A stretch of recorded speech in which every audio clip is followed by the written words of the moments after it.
Hi, I'm Steve. I'm a technician here at Allstate, and today I'm going to be talking about how to clear an airlock in your tub.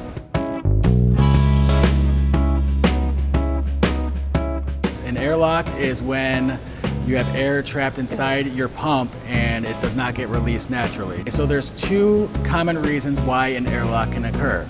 The first is when you're filling up your hot tub, you want to place the hose directly inside the filter compartment and turn the water on until it fills all the way up. This will fill up the plumbing first and make it so there's no air that's going to be trapped inside your plumbing to get trapped inside your pump. Second reason why you can get an airlock in your tub is if your water level is low.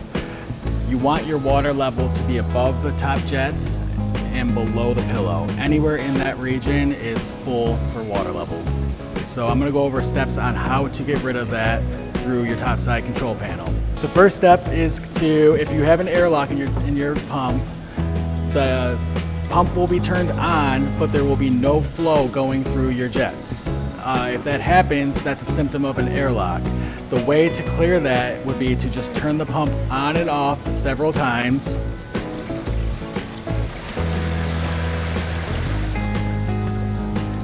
And that will help alleviate the air that's in the system and force that out and alleviate the airlock. If turning the pumps off and on does not alleviate the airlock from your pump, you will need to get in touch with us so we can come out and manually relieve the airlock from your pump. Thanks for watching.